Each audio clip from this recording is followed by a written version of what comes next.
It's good to see everybody who's here this morning for worship. We've got some old faces that are here again with us, and we're happy to see them. We've got some visitors, and we're happy that you're here, and pray that you'll come back and worship with us again when you get an opportunity. And of course, it's good to see everybody who's just here that's here, because we love each other.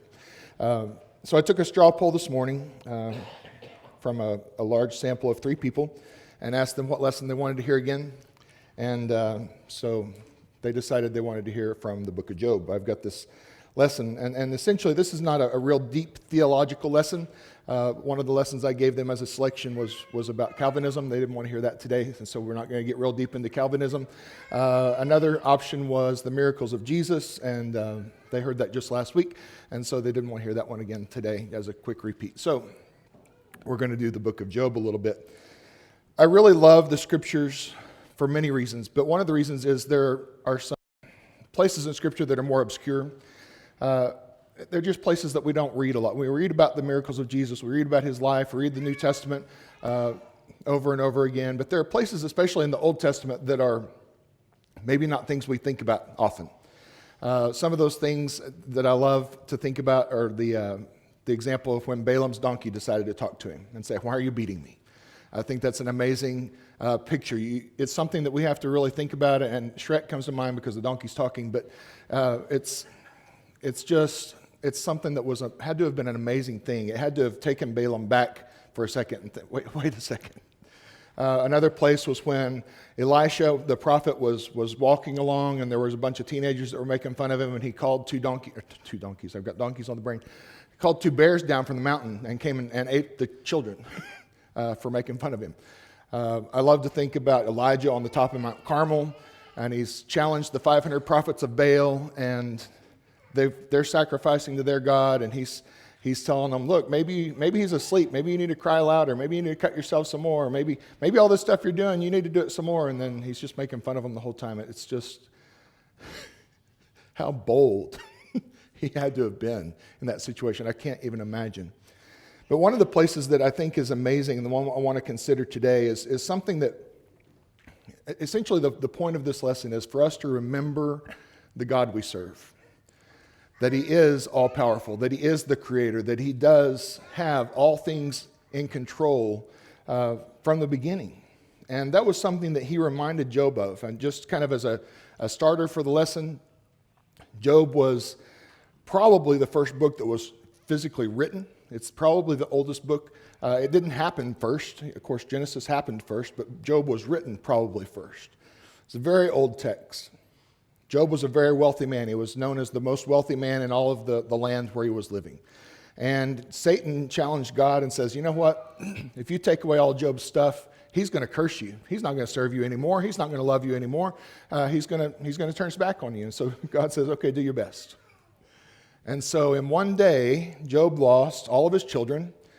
He lost all of his cattle, all of his sheep, all of his donkeys, all the things. He was left with only 4 servants, the ones that came back to tell him that these things happened, and his bitter wife. And he was still praising God. And Satan goes back to God and says, you know what? That didn't work, but I tell you what, if you'll just let me hurt him, like physically hurt him, he's going to turn his back on you and he's going to curse you, and it's going to be all over. And God says, okay, do your best, but don't kill him. And so Satan puts these boils all over Job's body. The scriptures say from the bottom of his feet to the top of his head. He was in crazy pain. He was sitting in ashes, and he was using a shard from a pot, and he was trying to scrape the things off of him. It was terrible. And again, all he's left with, I'm guessing the 4 servants have left by now, and he's got the bitter wife that says, just curse God and die. That's the support he's getting from his spouse. Curse God and die. Okay, thank you for that, yeah. The interesting thing about the next, 36 chapters of Job, he's got these friends that come and they sit with him by his fire, and they just kind of sit there quietly for a couple weeks, and then they just start attacking him. They're just like, you sinned, you did something terrible, God is punishing you, and he's like, I didn't do anything, and it's just this back and forth, back and forth, back and forth. And Job, throughout the book, he kind of questions what's going on, but he never downright forsakes God. He always kind of keeps God in the back of his mind that, I still love God and I still have faith in God.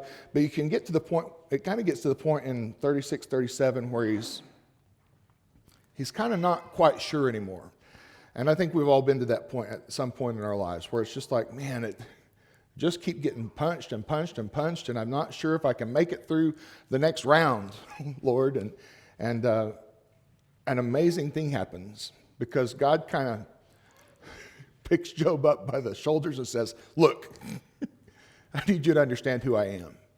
And so I just want to, mostly we're just going to read this morning. And I know we don't love being read to, but I think the imagery, this is incredible imagery. And so for everybody who's got a great imagination, it's a good thing to dive into, I think. And it's a good thing to read and remember. And again, it's one of these passages of Scripture that kind of like the donkey and kind of like the bears and kind of like the prophets of Baal making fools of themselves on Mount Carmel, and then God shows them who's boss.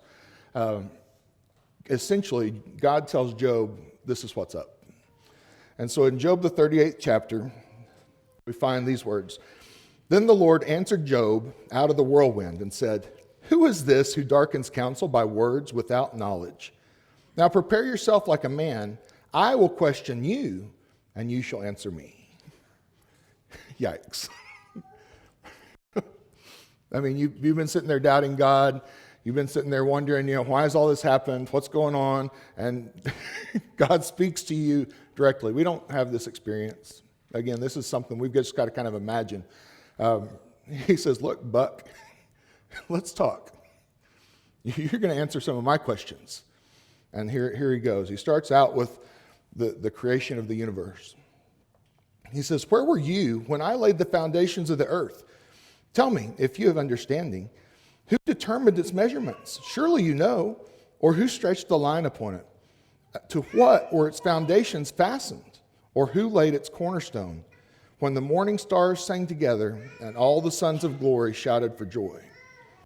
He says, remember? Don't you remember when I made the earth and I put the equator on it and we had the morning stars singing and the sons of glory, all the angels were shouting because of the glory of this creation. Don't you remember how that went?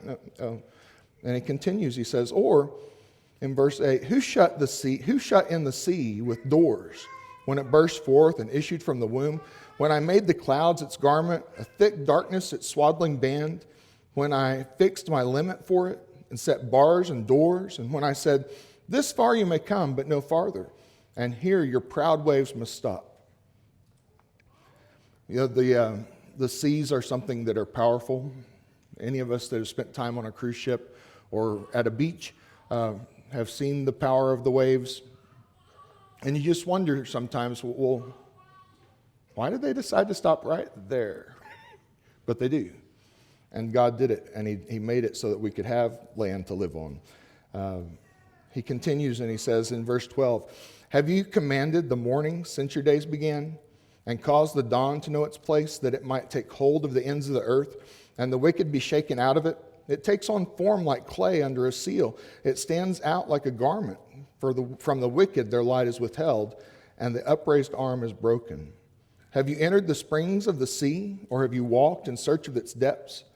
Have the gates of death been revealed to you, or have you seen the doors of the shadow of death? He just continues to ask him all these things about creation. Do you know where the water comes from? Do you know where the gates of death are? Have you seen all of these things? And he's basically questioning Job. And they're things that we have to wonder about too. Death is a great mystery. It's something that is promised. It's promised to us. Death is going to come for all of us unless the Lord comes first. But none of us has experienced it. There are lots of fables. There are lots of Greek tragedies and Greek mythology that talk about people going into the depths of Hades and coming out and all of that stuff. But that doesn't happen, really. He talks about the breadth of the earth in verse 18. Have you comprehended the breadth of the earth? Tell me if you know all this. Where is the way to the dwelling of light? And darkness, where is its place, that you may take it to its territory, that you may know the paths to its home? Do you know it because you were born then, or because the number of your days is great? Today we know that the sun doesn't move, it's the earth that's moving, but think back then, that Job didn't have satellites. Like, how's the light coming every day? Do you make the dawn happen, he said earlier? Do you have any idea how all this works? In verse 20, and he talks about the treasury of hail and snow. He says, have you entered the treasury of snow? Or have you seen the treasury of hail, which I have reserved for the time of trouble, for the day of battle and war? Again, the imagery of this idea that God has a treasury where the hail is stored up and where the snow is ready to be poured down on the earth. Have you seen all that? And he says, you don't know. He says, by what way is light diffused, or the east wind scattered over the earth? Who has divided a channel for the overflowing water, or a path for the thunderbolt to cause it to rain on the land where there is no one, a wilderness in which there is no man, to satisfy the desolate waste, to cause to spring forth the growth of tender grass? Essentially, he says, look, I'm taking care of you, but I'm also taking care of places in the earth where there aren't any people living. The water falls on them, and it reminds me of the passage where Jesus says that the rain falls on the just and the unjust. These things were set in motion by God from the beginning. Pain, death, sorrow, gladness, joy, rain, sunshine, all these things were set in motion, and they happen to all of us. They happen to the wicked, they happen to the good. They're just a part of the thing that God created. And so when bad things are happening to us, essentially he's saying, Job, look, yeah, I allowed Satan to hit you and hurt you, but understand this is just part of living, and I'm taking care of you. He says, has the rain a father? Or who has begotten the drops of dew? From whose womb comes the ice and the frost from heaven? Who gives it birth? Waters harden like a stone, and the surface of the deep is frozen. He says, look, do you understand how any of this works? We went last summer on a crazy road trip. And one of the crazy places we stopped was in Kentucky, where there's the Creation Museum, and they built a life-size ark, Noah's Ark. And if you haven't been to see those things, it's incredible. You could spend a couple of days in each of those places and probably not get all the things that they've got to show you. And one of the things that they showed us, and I'm bringing this up in terms of verse 31 and 32, 33. We went into this planetarium, and maybe you remember the old planetarium they had at the Omniplex, the Science Museum, where you had to put your head back, and it was really painful, and they showed on this little dome. This wasn't like that. This was like leaning back in the recliner with a crazy thing. But what they did, they showed us, the size of the Earth. And then they compared that to the size of the other planets around us. And then they compared that to our sun. And then they compared our sun to the other stars. And our sun is a really small star compared to other ones. And then they showed it compared to the galaxy we're in. And then they showed it compared to the universe we're in. And they showed us all these crazy things. All the stars, all the planets that God has made. And then they did something really weird. They showed us a view of our sky at night with all the constellations, right? All the little shapes that people have made from the stars. And then they zoomed out away from the Earth. And they showed us that from other places in the universe, those constellations don't exist because you're looking at them from a different point. So the stars are from the same distances, and they're not in the same places, and so the same picture doesn't happen except from here. And so God says in verse 31, he says, can you bind the cluster of the Pleiades, or loose the belt of Orion? Can you bring Mazzaroth in its season, or can you guide the great bear with its cubs? Do you know the ordinances of heaven? Can you set their dominion over the earth? These are all constellations. He's talking about the constellations. This is the oldest book that was written. And he's talking about the constellations we still see in the sky today. The same God that made them then has the one that made them now. And they're just for us. They're just ours. You can't go even to Mars and see the same constellations the same way because the picture's different. You can't go outside our solar system and see the same constellations. It's just us. It's just for us. He says, do you understand how that happened? Do you know how I made those things? Do you know how I put them in order and put them in their place? Do you know how Orion comes out in its season. That's the only one I can ever see, by the way. It's the 3 stars from Orion's belt. You can point them out to me, but it's probably not going to happen. I don't see the rest of them. He talks some more about nature, and as far as the creation, he says, "Can you lift up your voice to the clouds, that an abundance of water may cover you? Can you send out lightnings that they may go and say to you, 'Here we are'? Who has put wisdom in the mind, or who has given understanding to the heart? Who can number the clouds by wisdom, or who can pour out the bottles of heaven when the dust hardens in clumps and the clods cling together?" Here in Oklahoma and throughout many other places in the world, we understand these verses. We don't get to say, okay, we need some rain, and then here's the rain. We go through times where it's dry, dry, dry, and we've seen times where it was, okay, we've had enough rain, God. I remember a few years ago, we went down to Texas, and all of us who have been across the Red River Bridge know that the Red River is way down low. It's just way down low. It's not a real deep thing. But that day, it had rained so much that the river was up, about to come over the bridge. It was real scary because we had had so much rain. We don't get to say, God, okay, we've had enough rain. Or, hey, we need some rain. We pray for it, but we don't get to decide it's happening. And that's what he's saying. Can you lift up your voice to the clouds and an abundance of water comes? No. You can't do that. You don't have that kind of wisdom. You don't have that kind of strength. You don't have that kind of understanding. And so what he's talked about all these things in creation, all the things around us, the sun and the moon and the stars and the rain and the hail and the snow and all the things that God has set in motion. And he's saying, essentially, my opinion is he's saying, look, I'm taking care of you. All this stuff has been done. You didn't have to provide any of it. You didn't put it in motion. You didn't create it. You didn't give it to yourself. You can't even make it happen for yourself, and yet I did it. I put you here. I gave you everything you need, and I've got this, essentially is what he's saying. And then he's going to get a little bit more close to home. All that stuff was out there in as far as the solar system and the weather and the creation of the earth itself. But for the next while, he talks about the different animals. He talks about the different things that he created and their strengths and their weaknesses. And I think that the thing that ties it all together is this idea that, again, that God created all these things so that they're cared for. They have what they need. And scientists have attributed that to various other things, other outside of God. They say, well, they came up with this special thing so that they could survive. And well, they were created with that special thing so they could survive.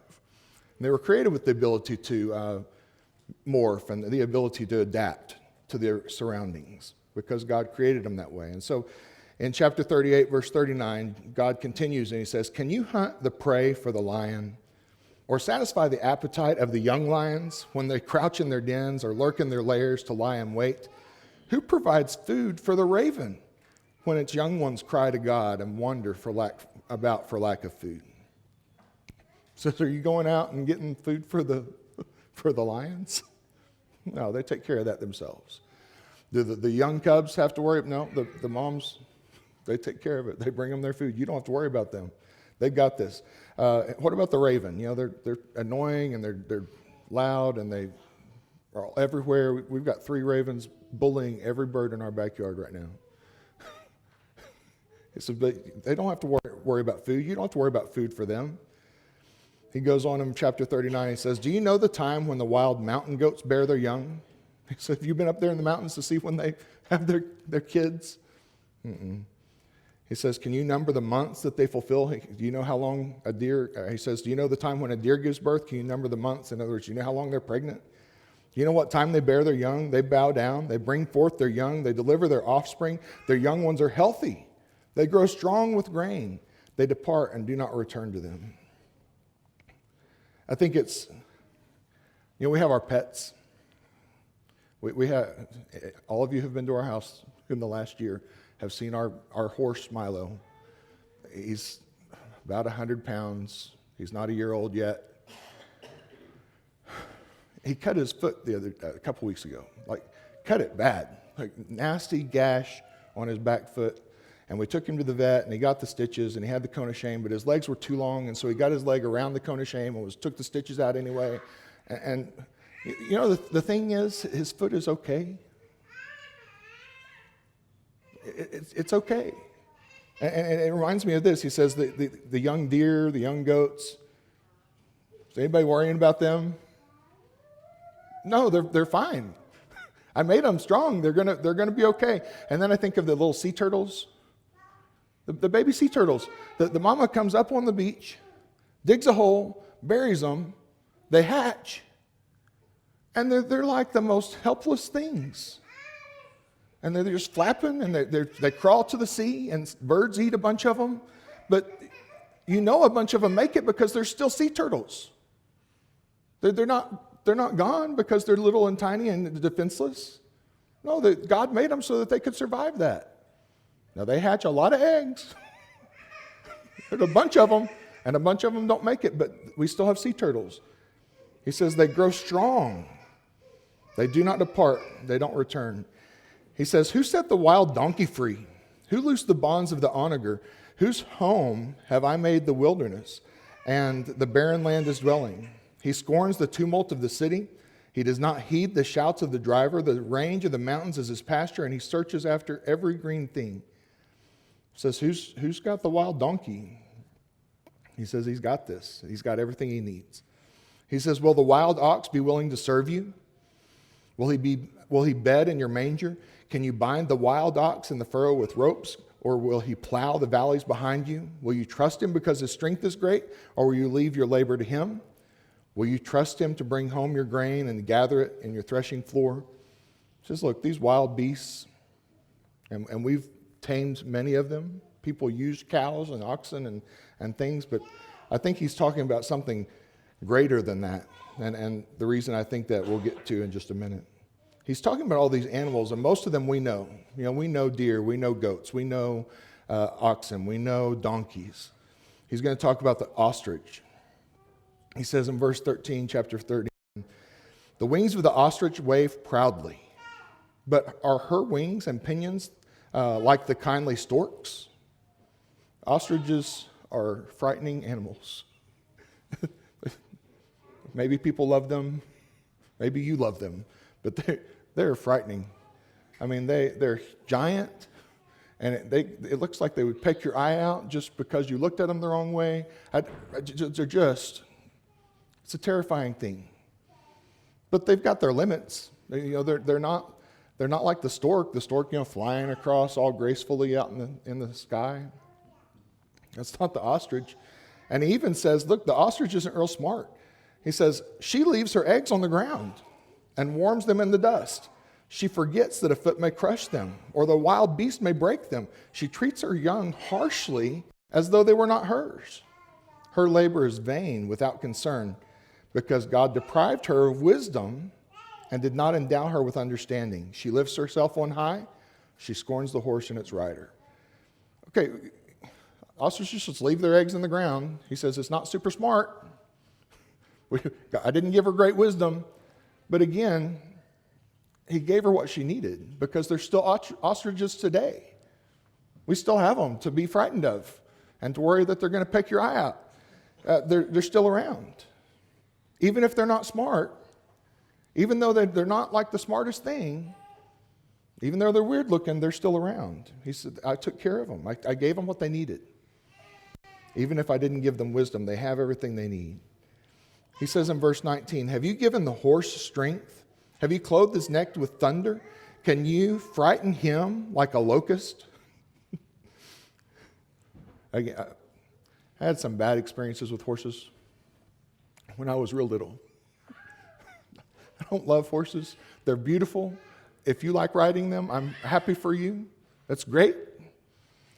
But you can't make a horse run like you can make a locust run. Like you run up to a grasshopper, it's out of there, right? It's not sticking around. Run up to a horse, it may, who knows what it might do. It might not end well for you. He says you can't strike fear in a horse that same way. Says he paws in the valley, he rejoices in his strength. He gallops into the clash of arms. The This reminds me of all the battle. We don't use horses for battle, I don't think, anymore. But you see, I've seen in the movies, maybe you've seen in the movies, where they use the cavalry, and they're just, the horses run in there with no fear.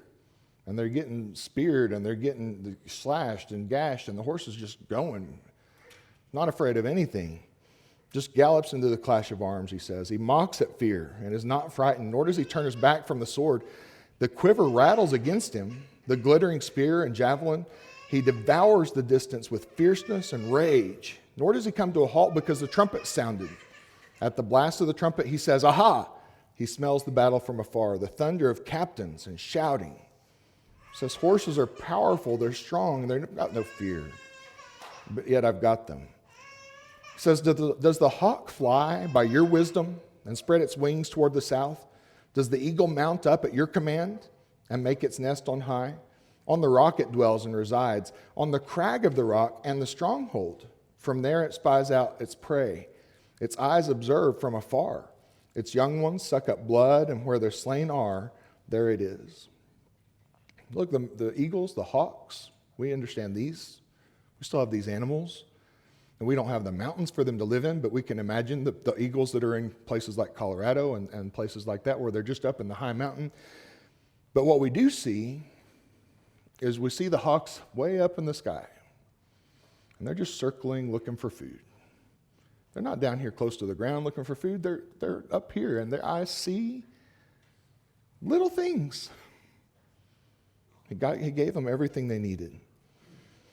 And so at this point, I don't know how you'd be feeling, but I would be feeling put in my place pretty well. After God has said these things to me. In chapter 40, he continues. He says, "Moreover, the Lord answered Job and said, shall the one who contends with the Almighty correct him? He who rebukes God, let him answer it." He says, let's hear it. What you got to say? You're gonna argue with me? You're gonna tell me how it is? What are you gonna say? And so Job answered the Lord in verse 3, says, "Behold, I am vile.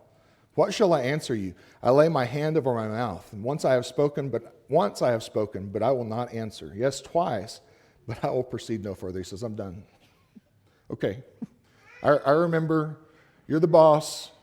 You made all this stuff, and you've taken care of them, and I know you've taken care of me, and you're going to take care of me.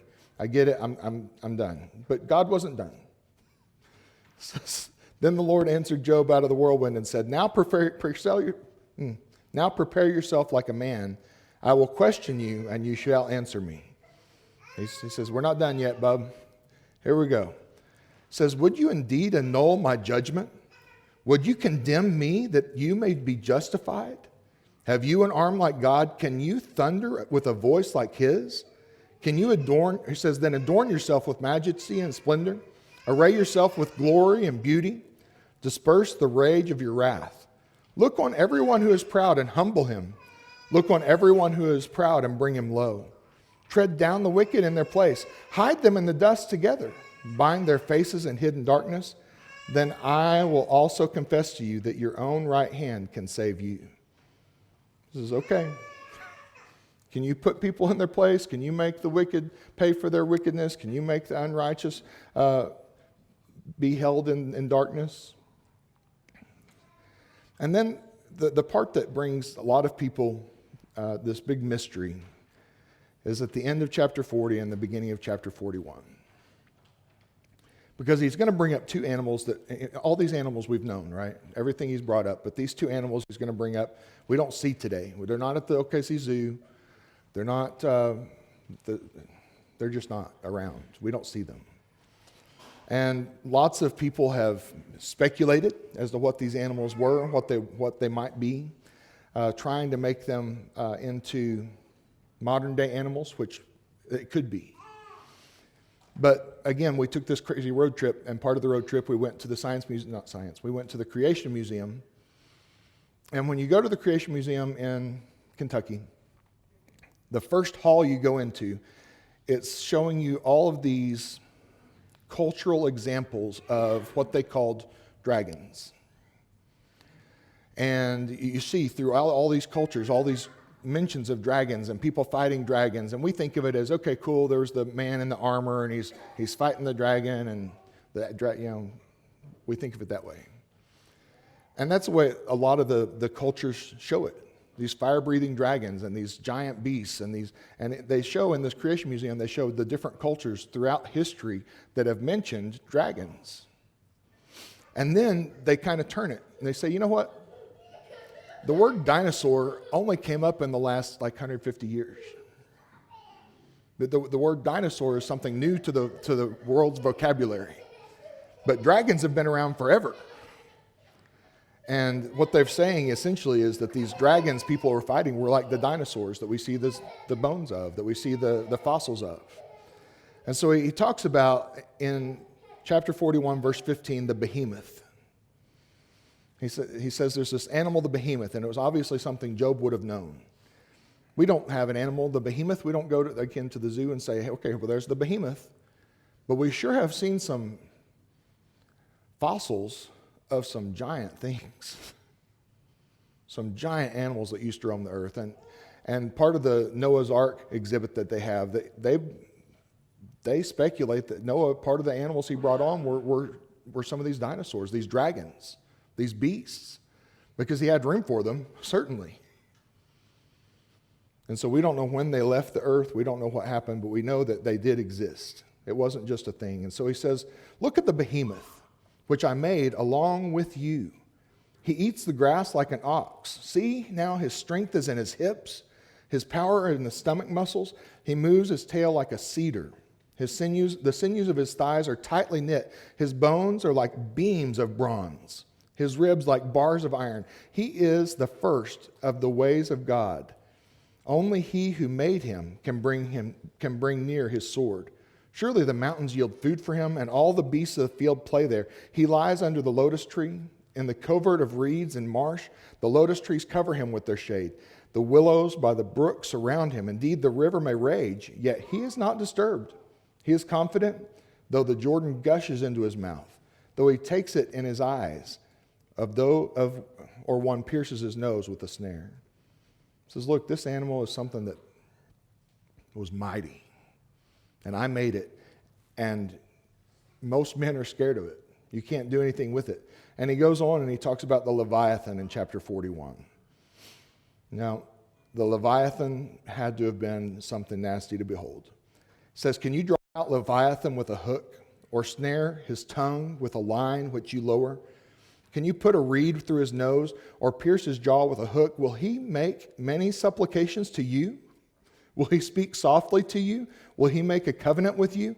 Will you take him as a servant forever? Will you play with him as with a bird? Or will you leash him for your maidens? I don't know what the Leviathan was, but let's just take just a modern day example. Just a guess. Are you going to make a great white shark into a pet? Unlikely. Nope. Are you going to make, some people try. You're going to make a crocodile into a pet? It's not a good idea. It's not smart. It's not going to work. He says, you're not going to leash it. This Leviathan, he says, you're not going to play with it like a bird. You're not going to make him your servant. It's not going to speak softly to you. Even our big old beast Milo, he's sweet and kind and gentle. But the Leviathan was not that animal. He says, Can your companions make a banquet of him? Will they apportion him among the merchants? Can you fill his skin with harpoons or his head with fishing spears? Lay your hand on him. Remember the battle and never do it again. Remember, indeed, any hope of overcoming him is false.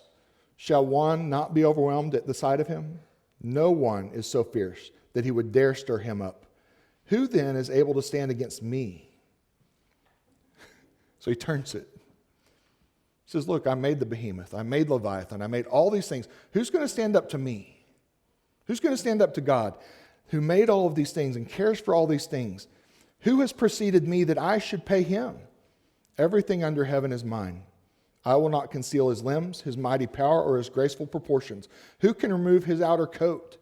Who can approach him with a double bridle? Who can open the doors of his face? Who can pry open his mouth? with his terrible teeth all around. His rows of scales are his pride, shut up tightly as with a seal. One is so near another that no air can come between them. They are joined one to another. They stick together and cannot be parted. His sneezings flash forth light. There's this idea of the fire. His sneezings flash forth light. His eyes are like the eyelids of the morning. Out of his mouth go burning lights. Sparks of fire shoot out. Smoke comes out of his nostrils as from the boiling pot and burning rushes. His breath kindles coals, and a flame goes out of his mouth. Strength dwells in his neck. Sorrow dances before him. The folds of his flesh are joined together. They are firm on him and cannot be moved. His heart is as a hard stone, even as hard as the lower millstone. When he raises himself, the mighty are afraid. Because of his crashings, they are beside themselves. Though the sword reaches him, it cannot avail, nor does spear, dart, or javelin. He regards iron as straw and bronze as rotten wood. The arrow cannot make him flee.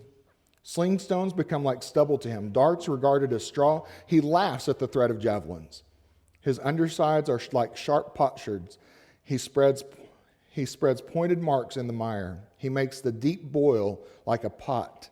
He makes the sea like a pot of ointment. He leaves a shining wake behind him. One would think the deep had white hair, or on earth there is nothing like him, which is made without fear. He beholds every high thing. He is king over all the children of pride. Now, kids, this animal, it breathed fire. It flashed forth lightning from its breath. God is saying that he made the sea boil around him. It says when he came up on land and he raised up, that everybody was afraid. All the mighty were afraid. And yet God made him.